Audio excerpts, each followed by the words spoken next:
का ससुराल और माता सीता का मायका जनकपुर यानी आज का नेपाल एक बार फिर से अपनी जड़ों की ओर लौटने को बेताब है। 2 दशक पहले तक हिंदू राष्ट्र रहा नेपाल एक बार फिर से अपनी घर वापसी चाहता है और इसके लिए नेपालियों को योगी की मदद चाहिए।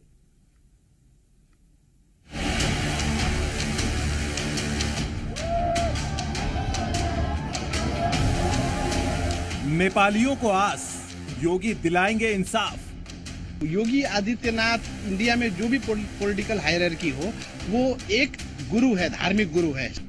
चीन के चंगुल से मुक्त कराएंगे योगी। अब बहुत जल्द ही राजा जो है राजतंत्र यहाँ नेपाल में जरूरी है और आएगा भी। राष्ट्र अगर नेपाल में आएंगे तो हिंदू राज्य भी कायम रहेगा। ये हिंदुत्व के लिए एक नेपाल ही नहीं पूरी दुनिया में सब हिंदूवादी सब लोग सामने आएंगे। नेपाल क्या फिर से हिंदू राष्ट्र बनने वाला है और नेपाल के लोगों को इसके लिए योगी आदित्यनाथ से ही उम्मीद है। ऐसा हम नहीं कह रहे हैं, बल्कि नेपाल में लहराती योगी आदित्यनाथ की तस्वीर बयां कर रही है। और आगे भी यही कहेंगे कि गर्व से कहो हम हिंदू हैं। हमें कोई संकोच नहीं है। भारत के पड़ोसी मुल्क नेपाल में फिर से राज सत्ता की वापसी को लेकर प्रदर्शन हो रहे हैं। सबसे खास बात यह है कि इस प्रदर्शन में उमड़ी भीड़ के हाथों में योगी आदित्यनाथ की तस्वीरों वाले पोस्टर हैं, जिस पर राजतंत्र पुनः स्थापित करें योगी आदित्यनाथ का संदेश लिखा था। अचानक नेपाल में राजतंत्र की वापसी की डिमांड और उसे पूरा करने के लिए योगी से मांग आखिर कैसे हुई, इसके लिए पूरा मामला समझिए। आरोप है कि नेपाल में मौजूदा केपी शर्मा ओली की सरकार की नीतियों और भ्रष्टाचार से लोग परेशान हैं। करप्शन ही नहीं, राजनीतिक अस्थिरता के चलते भी नेपाल के कई लोग राजशाही फिर से लागू करने की मांग कर रहे हैं। इसके लिए हजारों लोगों ने नेपाल के पूर्व राजा ज्ञानेंद्र के समर्थन में सड़क पर प्रदर्शन किया। पोखरा से काठमांडू लौटने पर राजावादी संगठनों और राष्ट्रीय प्रजातंत्र पार्टी ने रैली निकाली। इस दौरान लोगों के हाथों में जो पोस्टर थे उनमें योगी से भी नेपाल में राज सत्ता लाने में मदद की अपील की गई है।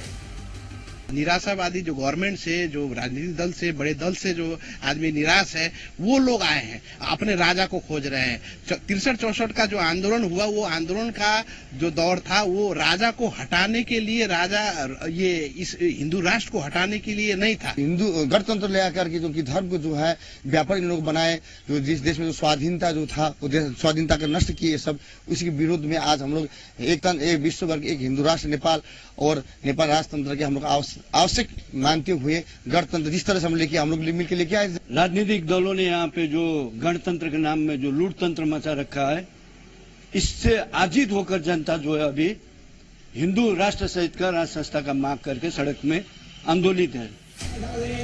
दुनिया जानती है कि हिंदू धर्म और सनातन की धर्म ध्वजा मौजूदा वक्त में योगी लेकर चल रहे हैं। महंत मुख्यमंत्री ने महाकुंभ के महाआयोजन में दुनिया भर के सनातनियों को प्रयागराज में डुबकी लगवा दी थी। यूं कहे कि योगी मौजूदा वक्त में सनातन के ब्रांड एम्बेसडर हैं। योगी से सुनिए हिंदू होने का मतलब क्या है। वही तो संदेश है हमारा महाकुंभ दे रहा है। हिंदू होने का मतलब विश्व कल्याण का मार्ग प्रशस्त करना। हिंदू होने का मतलब भारत की एकता और अखंडता की गारंटी देना। हिंदू होने का मतलब केवल मनुष्य ही नहीं, चराचर जगत की सुरक्षा की गारंटी देना। और उस हिंदू होने पर हम सबको गौरव की अनुभूति करनी चाहिए। सनातन को राष्ट्रीय धर्म बता चुके योगी से नेपालियों को इतनी आस क्यों है? उसके पीछे है नेपाल और योगी का कनेक्शन। दरअसल गोरखनाथ मठ का नेपाल के राज परिवार से पुराना नाता रहा है। नेपाल का पूर्व राज परिवार खुद को गोरखनाथ संप्रदाय से जोड़ता है। स्वर्गीय राजा वीरेंद्र गोरखनाथ मठ में मकर संक्रांति पर विशेष पूजा करते थे। योगी आदित्यनाथ के गुरु महंत अवैधनाथ राजा वीरेंद्र के आध्यात्मिक मार्गदर्शक थे। लेकिन हिंदू राष्ट्र की मांग करने वालों के हाथों में योगी के पोस्टर होने के मायने अलग है। दरअसल नेपाल 2008 तक हिंदू राष्ट्र था, लेकिन बाद में इसे धर्मनिरपेक्ष राष्ट्र घोषित कर दिया गया। योगी ने 2015 में इस फैसले का विरोध कर नेपाल को हिंदू राष्ट्र बनाए रखने को कहा था। 2017 में नेपाल में आयोजित विराट हिंदू महासम्मेलन में पूर्व राजा ज्ञानेंद्र शाह ने योगी को आमंत्रित किया था। भूकंप के दौरान नेपाल में टूटे मंदिरों के जीर्णोद्धार के लिए भी योगी ने मदद की थी।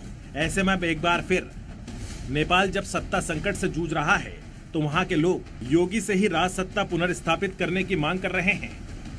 जनता राजा को चाह रहे हैं।